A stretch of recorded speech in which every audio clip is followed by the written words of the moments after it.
Jai Nama Om Vishnu Padaya Krishna Prashtaya Bhutale Shrimati Bhakti Vedanta Swami Niti Namine Namaste Saraswati Devi Gauravani Pucharine Nivasisha Sunyabhari Pashtachadeshatarine Jai Sri Krishna Chaitanya Prabhu Nityananda Shri Advaita Gadadhara Shiva Sari Gaura Bhaktavinda.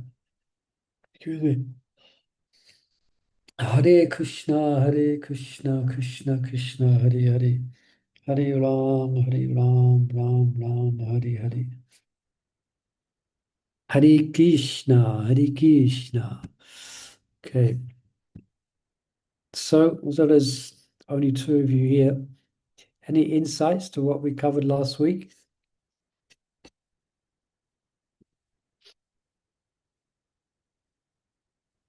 Any gems that you can remember from last week?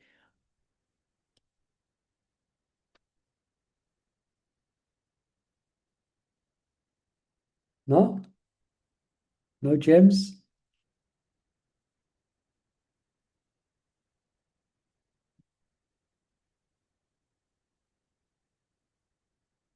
What about this? Remember this? Nice story. Rupa Goswami. Remember last week I was at Tekadamba. This week I was at, actually I'm going out every morning, visiting different places for my japa. Today was a beautiful Govinda Kund. Last week I was at Tekadamba. And we're discussing this subject. Anyway, let's just get into it. Because some devotees watch the recording. So we are discussing, we left off last week on this slide. Okay, I'll just get the context. But going through the whole discussion again, we're speaking about Ruchi, the glorious stage of Ruchi. We're coming from, yes, here, Shraddha, Sadhu Sangha, Bhajan Kriya, Anatha Nivritti, Nishta or Anishta, and then Nishta, and then Ruchi. So that's this, what we're describing at the moment. Raj Kishore. So, taking me a little bit to get my bearings. Exactly where we left off last week. Okay, let's just go here. Okay. So this is an old picture, and I've used this before. It's a wonderful picture. Prabhupada disciples. So they've obviously got a great taste for chanting the holy name. Welcome, Mother Raj Kishore, Hare Krishna, Hare Bol. So some symptoms of that we can keep a look out for, or we may see in others as well. Actually, the stage of ruchi. So one's heart's been purified to the extent that their natural attraction to Krishna has awakened. So there's a relish, which is known in Sanskrit as ruchi. Ruchi is so particular rasa that one is tasting in relationship to the holy name. So the symptoms of that actual stage, because remember we also mentioned that at the stages prior to this, it's not as if devotees are not going to experience anything. They're going to experience bliss just by coming to Krishna consciousness. And Bhakti Devi blesses the devotees with wonderful experiences, even before the stage of ruchi. But at the stage of ruchi, when the heart's been purified through sincere sadhana and sincere hearing and chanting, the particular symptoms that's going to manifest at the stage of ruchi, the two primary symptoms, is that one, there is no longer any impediments to hearing, such, for example, as fatigue and hunger. So, in other words, at the stage of ruchi, they may be tired, But once they start chanting, then they forget they're tired. Yeah. Where before that stage, tiredness overwhelms the devotee's japa, and they have a tendency to nod off or to sleep in japa. But here's the opposite. Even the devotees tired from excessive devotional activities, as soon as they're in the kirtan, especially in kirtan, hard to fall asleep, but even during japa. So the impediments which were there at Anishta Bhakti is not there at this stage of ruchi. Yeah. Even hunger. You hear stories of the Goswamis who their eating was very frugal. Now, it's not exactly that they would make sankalpas to only eat very little. It will be a spontaneous, natural effect of their absorption in hearing and chanting. That as it so happens, they would not feel the need to eat, or they would eat very, very little. As we know, we have the examples of Raghunath Das. Yeah, not to be imitated, you know. So we have to eat. But it so happens that devotees at the stage of ruchi, they can forego quite easily eating. But at some point they have to eat. Okay. So at this stage, such is no longer visible. The same impediments that were there before are no longer here at this stage of at this stage of devotional development. And also they have a great taste for even insignificant anything, any spiritual practice. They have a great taste for it. Maharaj quotes a verse from King Prachanibahishat, speaking to actually from Narada Muni to King Prachanibahishat. So he describes, this is from Srimad Bhagavatam 429, text 40. My dear king, in a place where pure devotees live, following the rules and regulations, and thus purely conscious and engaged with great eagerness in hearing and chanting the glories of the Supreme Personality of Godhead. In that place, if one gets a chance to hear their constant flow of nectar, which is exactly like the waves of a river, and the point here is one will forget the necessities of life, namely hunger and thirst, and become immune to all kinds of fear, lamentation, and illusion. So hopefully we may have that experience, not to the fullest extent as we're describing here, perhaps not, but at least when we enter into the association of devotees in a festival, or we go to the temple. I think recently you had the Rise retreat there in the UK. So hopefully we can feel that experience of being free of lamentation or illusion. Let's say lamentation or fear. Although albeit temporarily. When again we're in our normal situation, in a normal circumstance, 1 second, just letting devotees in, then they may come to mind again. So that gives us a little indication of what is the actual stage of ruchi, where devotees so happily engaged in hearing and chanting, it's given them such an experience that they're literally free, or they're not in, there is no impediment. And there's all fears have gone away, all lamentations. 1 second. If devotees could mute if you're not speaking. I'll have to find it myself. 1 second. Oh, found it. Hare Krishna. All right.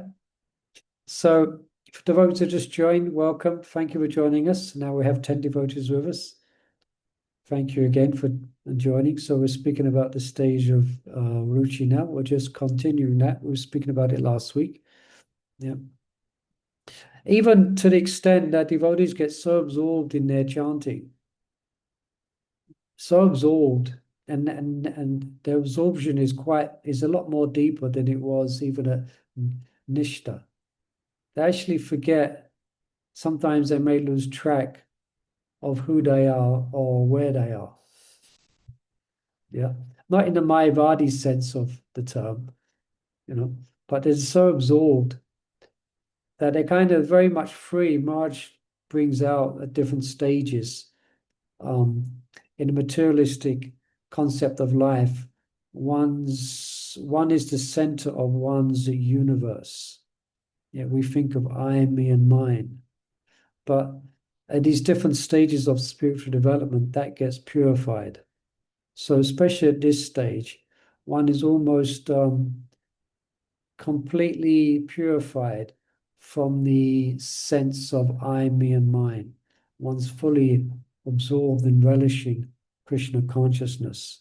But still, there is the influence of false ego. Although it's been reduced, it's still present at this stage of ruchi. Now, how does it manifest? Well, it manifests subtly as an attachment. Sounds strange, but attachment to the happiness of devotion, which is natural because the devotee has reached this stage after many, say, maybe years, lifetimes of practice. And finally, they got to the stage where they're really relishing Krishna consciousness. And they develop an attachment to that state of happiness. Where you say, well, what's wrong with that? We should be attached. But if we think of prema, where happiness, one's own personal happiness, has nothing to do.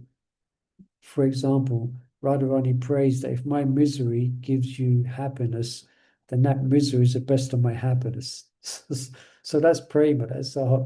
But here at this level, in comparison to that, it's seen as somewhat of and somewhat of a shadow of an impediment still. Still, it's a good one to have.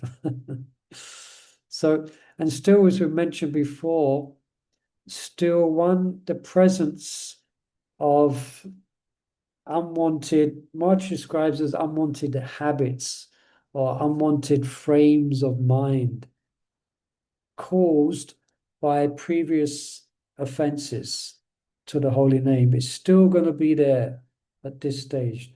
Remember, we mentioned that was quite a class where we mentioned that those offenses we make to the holy name, they stay with us until at least up to the stage of bhava and slow things down. So, but anyway, the point here is that that's still there. At this stage of ruchi, one is freed, one's taste is so deep that you overcome hunger and tiredness, but still the influence of ahankara is there, but it's very subtle. There one becomes attached to the happiness which one is experiencing. And there still may be some shadows, some residue effects of offenses, which is still there. Okay, so this is the stage of ruchi. Now, as we mentioned, that devotees at this stage of ruchi, it's a complete different. It's very much in contrast to, you could say, the hardships and struggles that one went through previous to this stage. So sometimes what happens at this stage, in this new reveille, one revels, what's the word? One is very much gets distracted by the taste. They're sometimes distracted by their newfound experience. So and also an example of the second visible symptom. So he's here on the slide, you see, no impediments, yeah, an insatiable habit attached to the happiness of devotion, unwanted habits. So we're just going over these points in this slide. Yeah, an example of a second visible symptom of this stage of ruchi is the presence still unbecoming faults due to past offenses may still be there at this stage. Yeah, may still be there at this stage of ruchi. Yeah.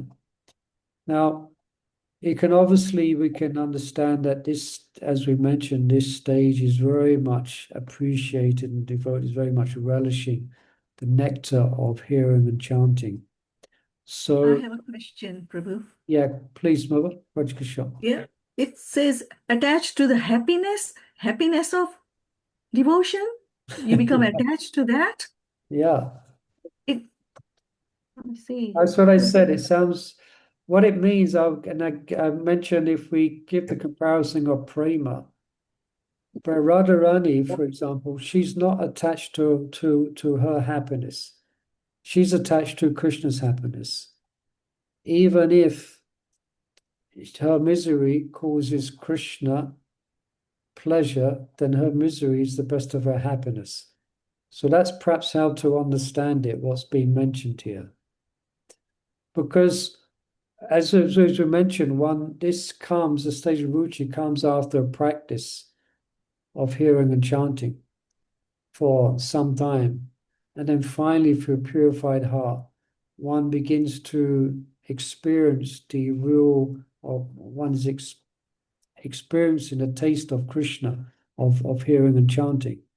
So obviously they're going to. Thank you. It's okay? Yes, thank you. Yeah, if you look at it from that perspective. Yeah, anyone has any questions, please feel free to ask. Oh yeah, let me do this thing here. Okay, over the shoulder. Is that okay? Hare Krishna. It's quite good, this. Okay, so still some of the effects of offenses may still be there. Yeah. So still it may be compared to, in the comparison to a Shakti and Bhava, still it may be like running waist deep in water. Yeah. So still their practices may often be disproportionate to one's efforts.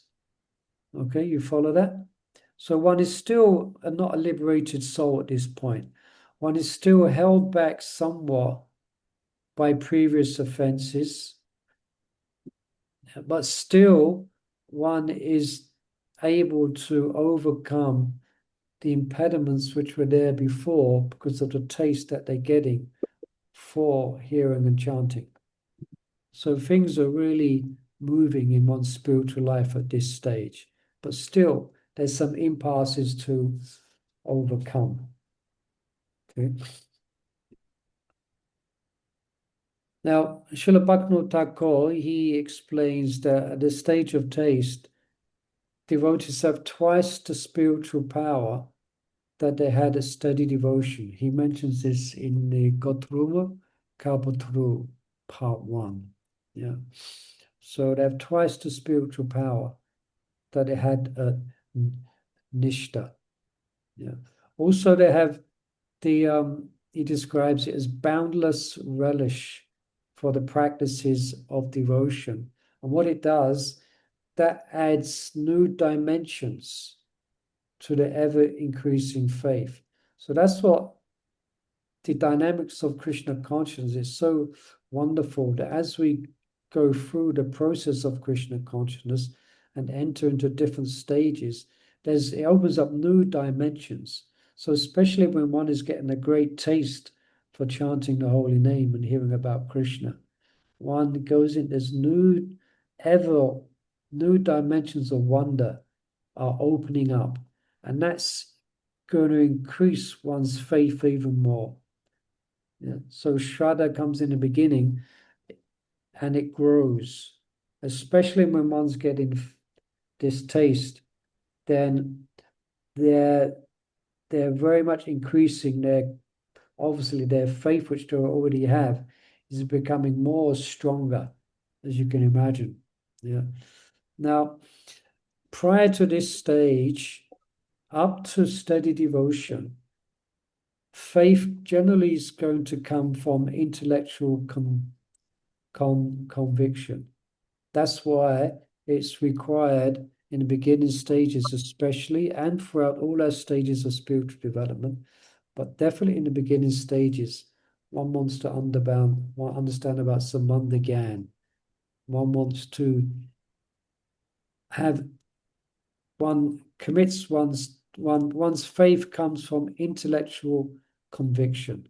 Like you study Srimad Bhagavatam, or you hear Srimad Bhagavatam, and you hear Bhagavad Gita class, and then what you're hearing increases your faith. So, but at this stage, this one is directly perceiving what they have read about or what they've heard about through their spiritualized senses. This is called pratyaksha. Pratyaksha madhanam yam, it mentions in Bhagavad Gita. Yeah. Was Raja Vijaya Rajago Yam Pavucham Pudum Uttamam Patyashava Gandam Yam Susuko Katam Abhayam. Wonderful verse from Bhagavad Gita. So you see the difference? The stage up to steady devotion, one's faith is coming from intellectual conviction. But here it's coming from what you're experiencing.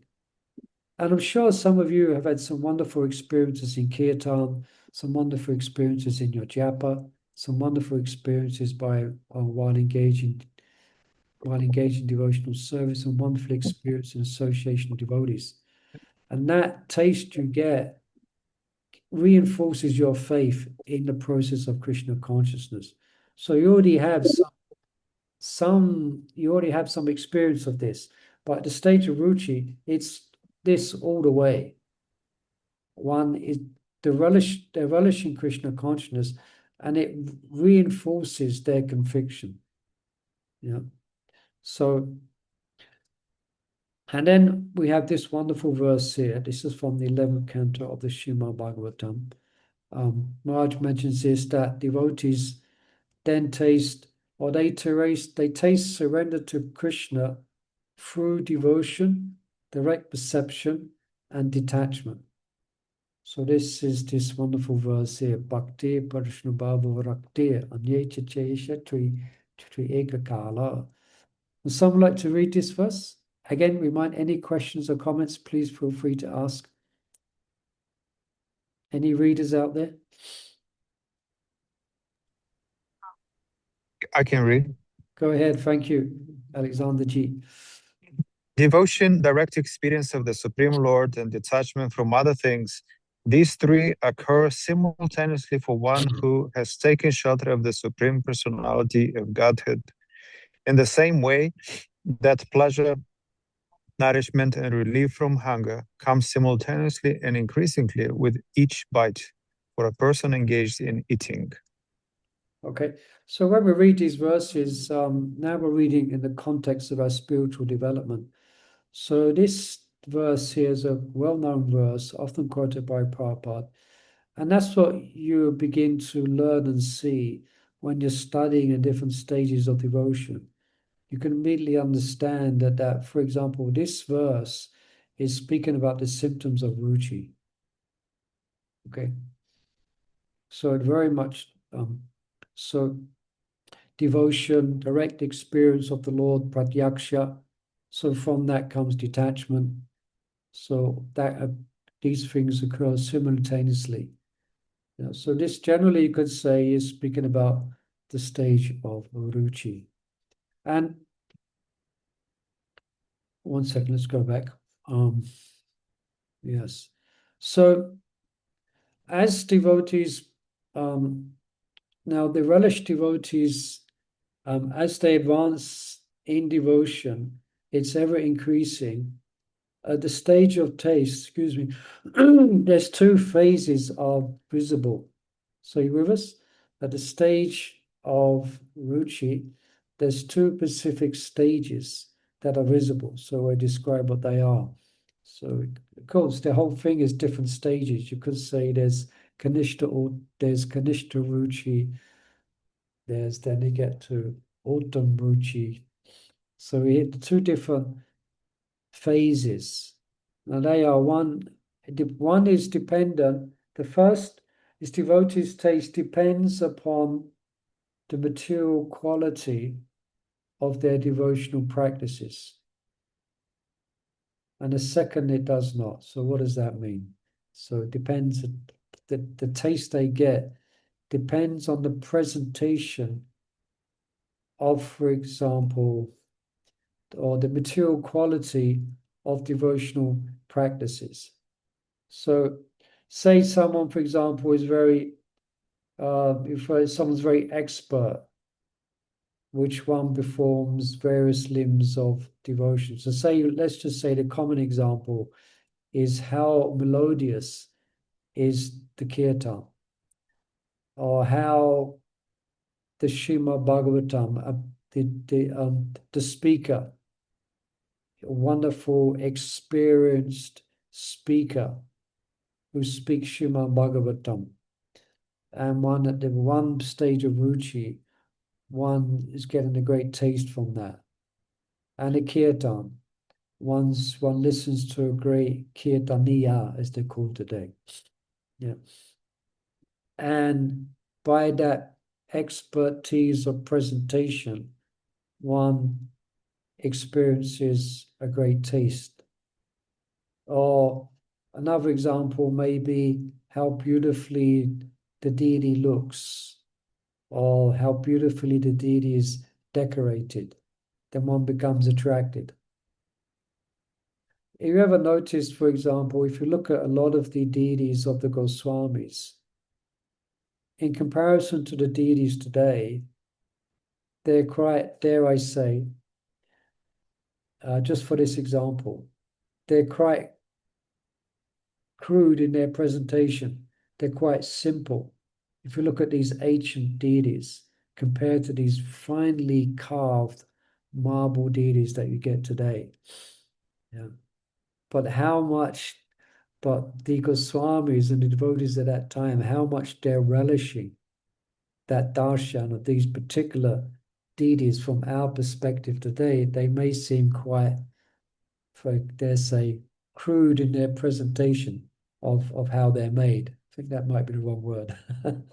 But you understand what I'm saying, you know.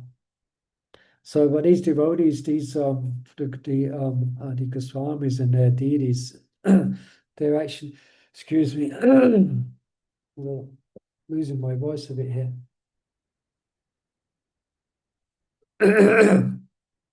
So point I'm making here, basically, that's the one level of, okay, has a taste for the holy name, but really very much depends upon the presentation of that. So that's some immature stage of ruchi.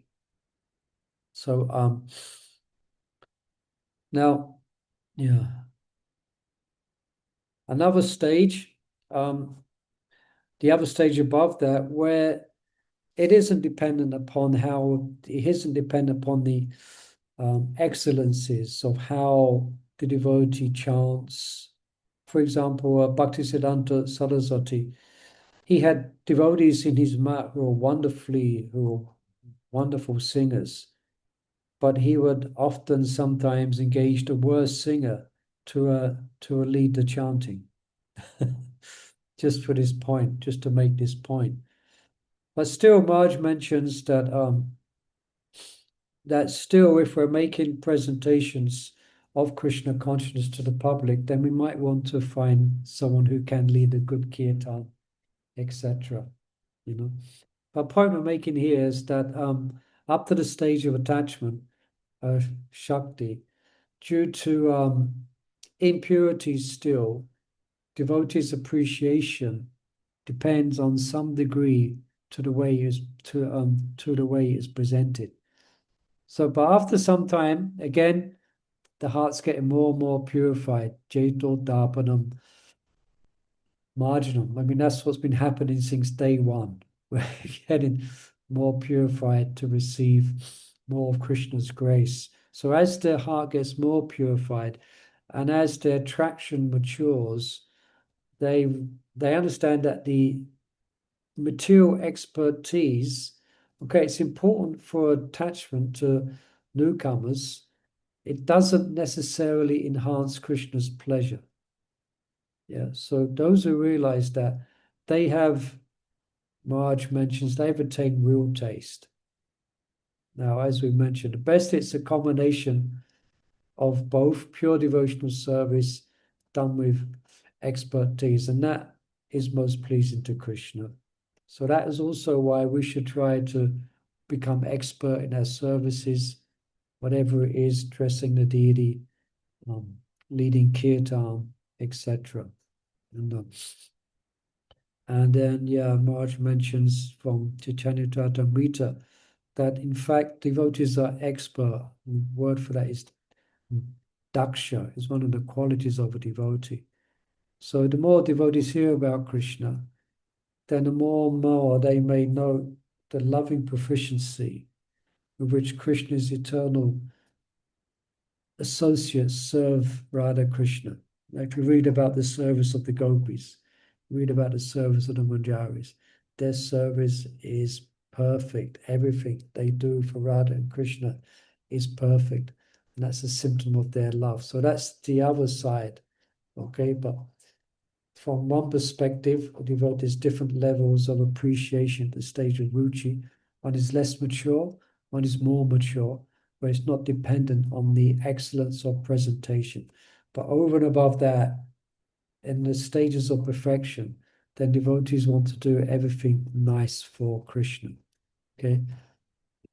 Any questions on that? So you may attend a class, you may attend a Srimad Bhagavatam class where a devotee may not be so used to public speaking. And if you're really at a stage of ruchi, you're going to love that class because it's Bhagavatam. Yeah. Yeah, some I mean it's not so uncommon actually that this day and age, I guess devotees have their likes, but in this day and age, if devotees don't like the speaker, they simply won't go to class. Often is in class there may be, depends, so and so Maharaj is coming, you get 200. So and so Das is giving class, you get 5 or 6. Of course, devotees have their natural attraction, so that's there as well. Alexander G, we have a question.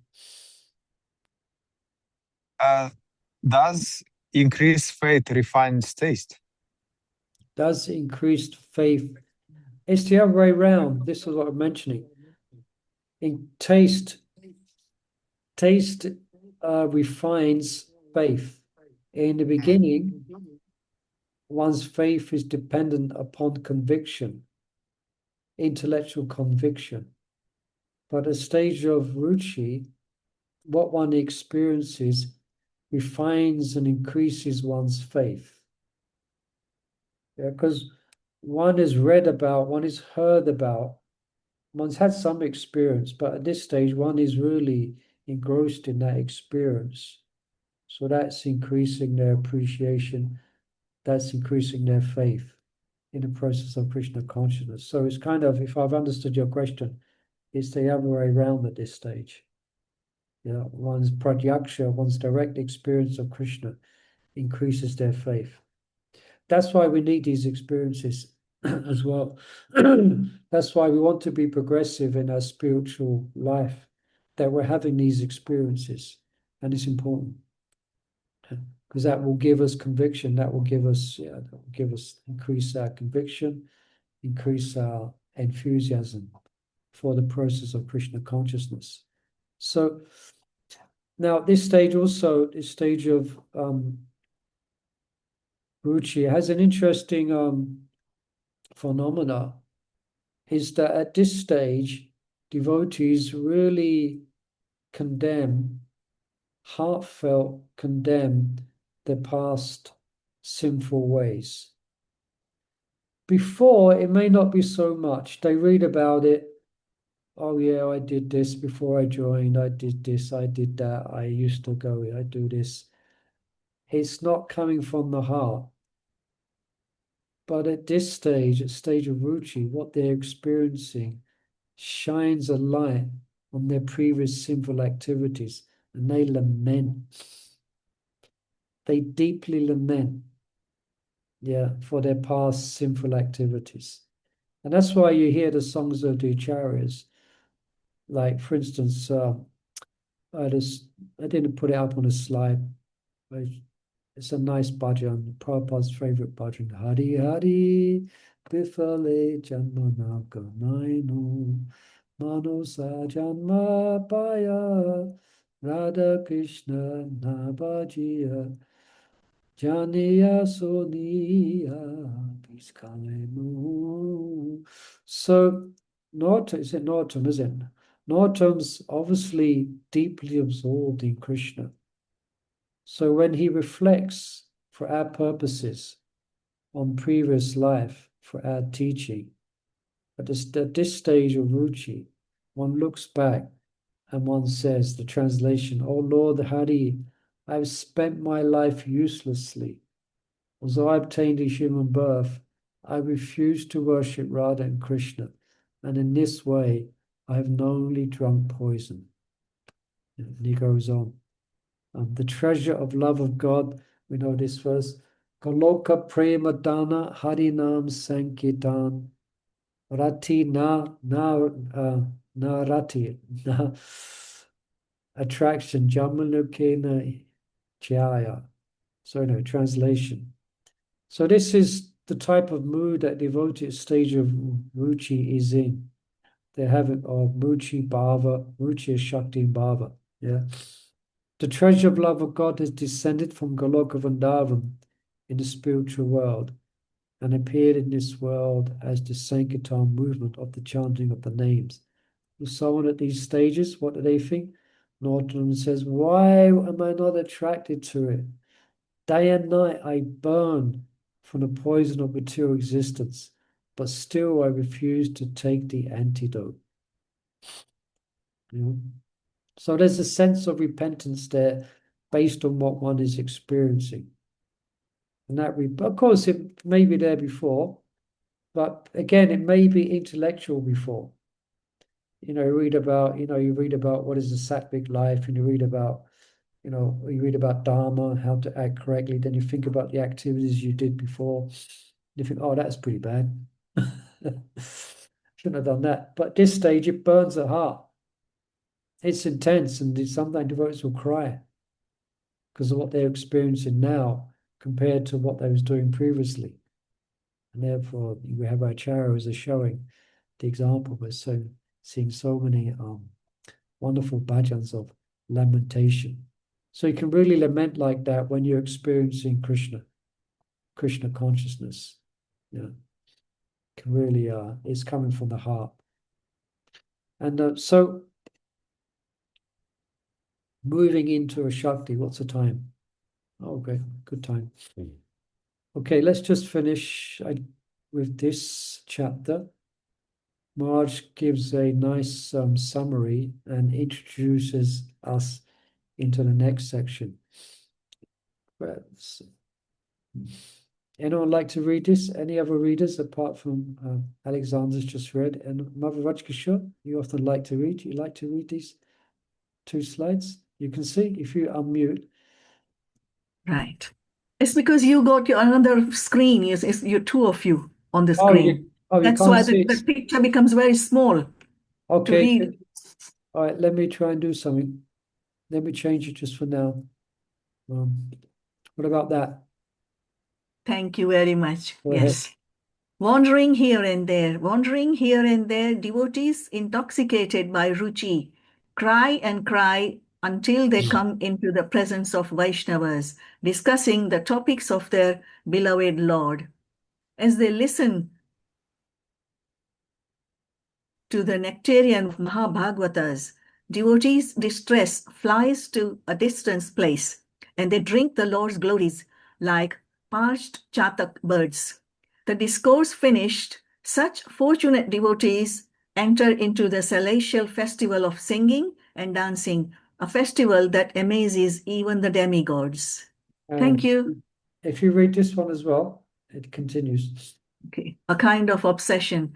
While they chant Krishna's names, Bhakti Devi empowers them to spontaneously meditate on his qualities and form. Gradually, Krishna's qualities, his kindness, compassion, and partiality towards his servants expand into their hearts and rivet their attraction to him. In this way, the potencies of the name, form, and qualities of Krishna combine to neuter the devotee's taste and attachment. When such attachment becomes fully reposed in the Lord, it brings about a kind of obsession great souls call asakti. Shakti. Thank you. So well done. You've all you've all come to the stage of Ruchi. Now you're all entering the stage of a Shakti. Well done, Hare Krishna. So a kind of obsession, that's a Shakti. So let's bring up. Oh, got to share again. 1 second. Share. Portion of screen, share.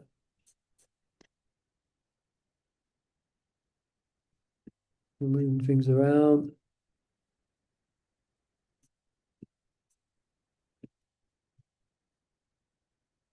Okay, any questions before we go on to chapter 19? Okay, from attachment to love. So now we're going to go from a Shakti to Prema. You ready? Hold on to your seats. Hold your seats tight. Okay. So from a Shakti to Prema. All in half an hour. It's not bad, is it? We might not make Prema this week. Prema, we might make it next week. Let's see. Okay. So you can just imagine we've been speaking about Ruchi and the dynamics of Ruchi. And now we're speaking about Shakti. Might just because an introduction first. Now, as this taste becomes more compelling, when you're compelled, it attracts you to go forward, this taste you have. So it starts to become dominant in one's devotion. It's very dominant in one's devotion, very dominant in one's life. So what's happening then is that your activities, your devotional activities, everything's becoming spontaneous. Yeah. You're naturally attracted. It's becoming natural attraction, it's becoming increasingly spontaneous at this stage, at a Shakti. So this is, that was Ruchi. Then that means one comes to the stage of a Shakti. So now at this point, one's absorption in Krishna's name, form, qualities, and pastimes, it pervades your whole life. It just pervades you. It pervades everything you do, everywhere you go. The experience you're getting is resonating for your whole being. As you're intensely your absorption, it's not just there when you're chanting. Yeah, it pervades your whole life. Yeah. So the same way as we before were attracted, or we are to some degree, or the devotee before this stage is attracted towards sense objects, naturally attracted. Yeah. At this stage, this is the threshold of transcendence. So at this stage of Shakti, you're not liberated. Bhava's liberation, but you're on the threshold. Yeah. At this stage, one is spontaneously drawn to the Lord. So it's not intellectual, let me think, I'm chanting Hare Krishna. Okay, what shall I do? Let me think of Krishna, Hare Krishna, Hare Krishna. Intellectually, you're convincing yourself to think of Krishna. At this stage, your mind and heart and being just goes. It's just going there. Yeah. So it's drawn to how, exactly like a magnet. It's just like a magnet. So and this is nicely described by Lord Kapila. Again, another verse that is actually speaking about a specific stage, which we might not be aware of unless we're doing this type of study. So I just read this here. The stage in which the consciousness of the living entity is attracted by the free modes of material nature, as we mentioned, is called conditional life. But when that same consciousness is attached to the Supreme Personality of Godhead, one is situated in the consciousness of liberation. Yeah, so this is according to the study we're doing here, this is a Shakti, from Ruchi to a Shakti. Okay. So now at this stage, one is free from even you could say the vestiges of goodness, material goodness. Yeah. So again, here devotees, the Shakti, they're drawn, this nice description, obsessed. One is drawn constantly and spontaneously to thoughts of Krishna. It's a big difference. Now, at earlier stages, devotees were struggling to fix our mind on the Lord. Yeah. And often we find ourselves thinking about mundane things. Why are we thinking about mundane things? Because we put mundane things in there. That's why. So it comes out. So we're trying to fix our mind on the Lord, and it goes to mundane things, So in one sense, it's a bit embarrassing. Now, at this stage of a Shakti, one impulsively goes to Krishna, his name, form, qualities, and pastimes, even in the midst of their day-to-day activities. Sounds wonderful, isn't it? You're shopping in Tesco's, then all of a sudden you go into a deep absorption. You forget you're queuing up. Yeah. So now Marge mentions here that in the beginning stages here, devotees who are inexperienced in controlling this most welcome mental proclivity. Yeah, again, devotees have to manage their ecstasies, actually.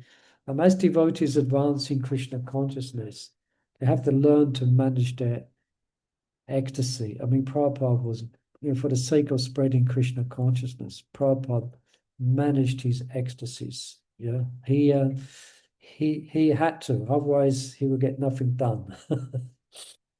So sometimes it may appear to an outsider that such devotees are scatterbrained, And then Maharaj gives an example. Someone may be cooking. So they're cooking. So I just let devotees in. And then they're drawn to thoughts of Krishna's afternoon pastimes. Aparana Leela. Yeah. So they may be remembering Radharani. She's reluctantly returning from Radhakund. And now later she hears the sound of Krishna's flute. And she eagerly, when Krishna's coming back, she climbs to the moon tower to get a glance of Krishna returning with the cows. So one's gone. One's no longer in the kitchen in Clapham Junction. One's no longer identifying with their body. One's no longer got any material anxieties or thoughts. One's at a Shakti, one's just become absorbed, and they didn't plan to do it before. It's not, okay, I'm going to cook now. When I'm cooking, at some point, I'm going to think of this pastime. That's called Vaidhi. That's not called spontaneous. Yeah. So it is, yeah. So that's called, yeah. Get the idea? Any questions or comments? So I told you to hold on to your seats, isn't it? Discussing this topic. Yeah. So Marge brings out that other devotees may notice a devotee's kind of reverie for whatever reason they can't understand, so they may clear their throats. Excuse me, Mataji. Excuse me, Prabhu. But devotees may not hear them. Yeah, quote from Bhagavatam, again from Lord Kapila. He goes on to say that such devotees are completely cleansed of lust and greed.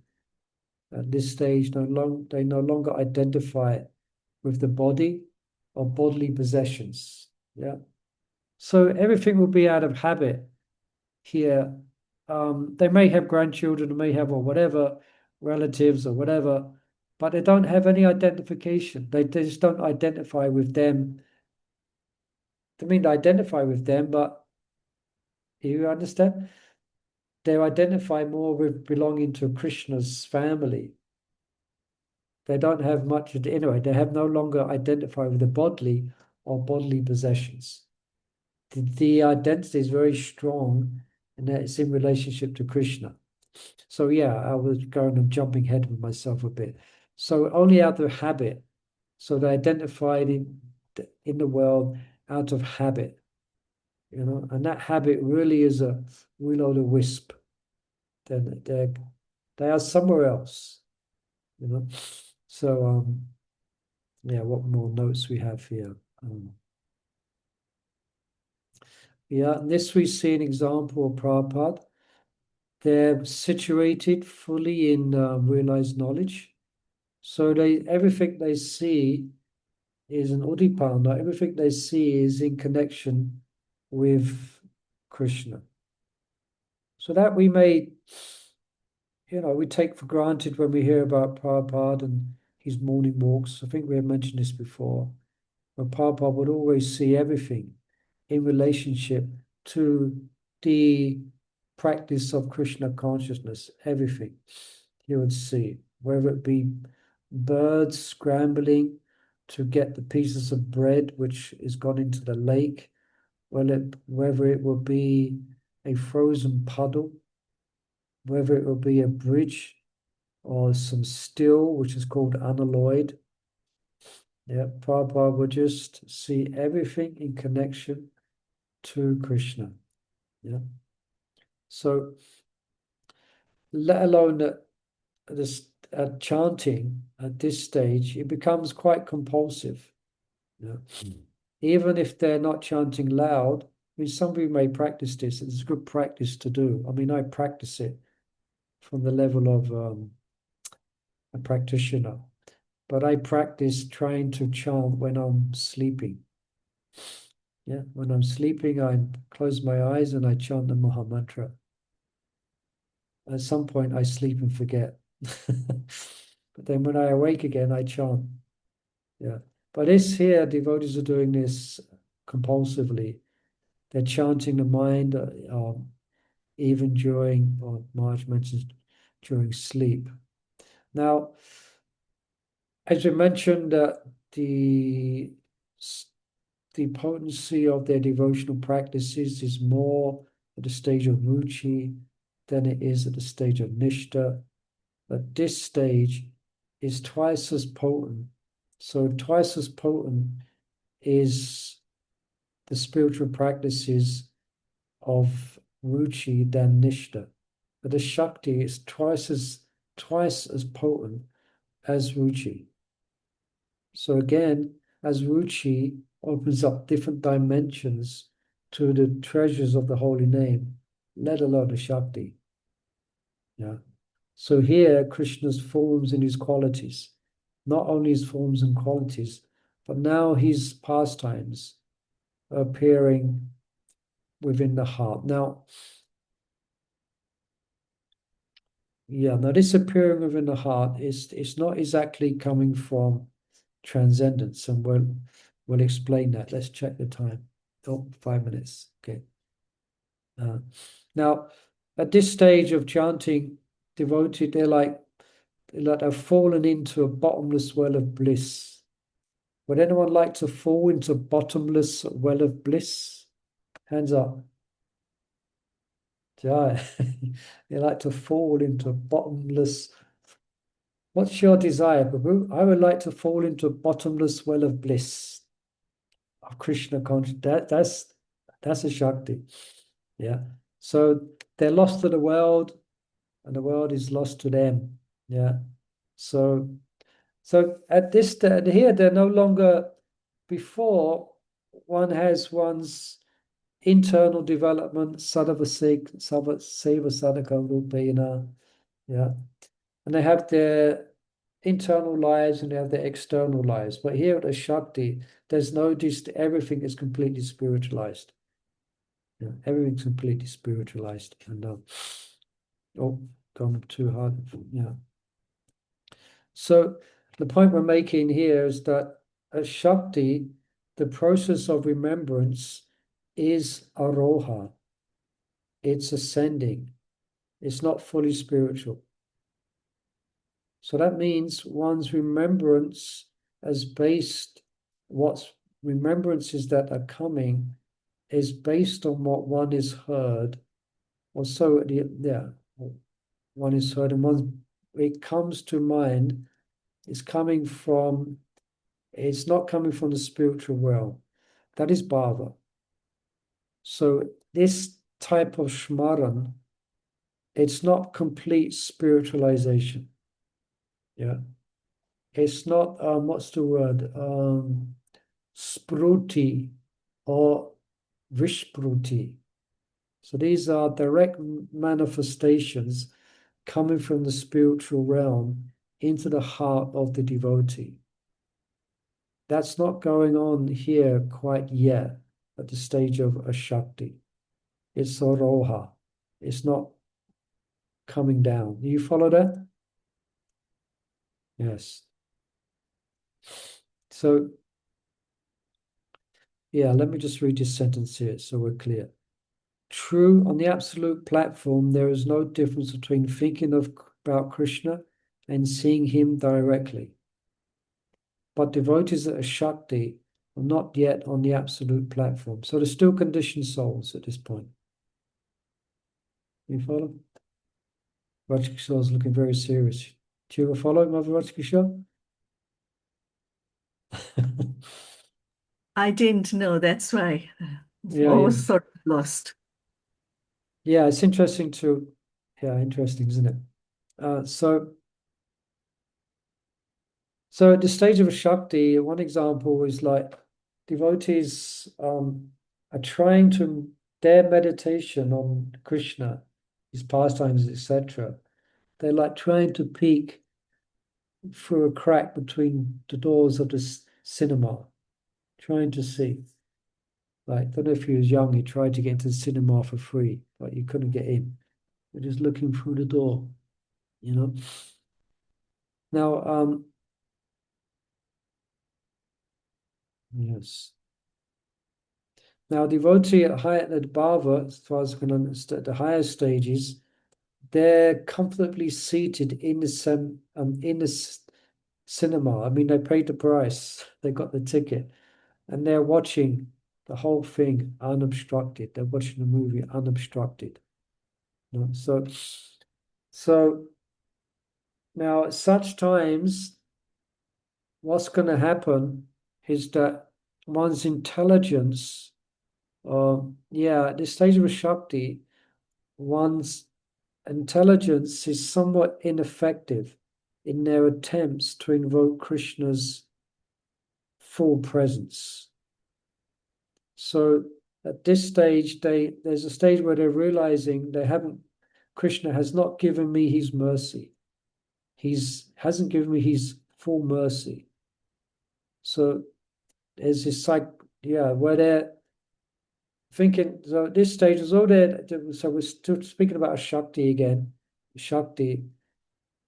There's still, the full mercy is still not there.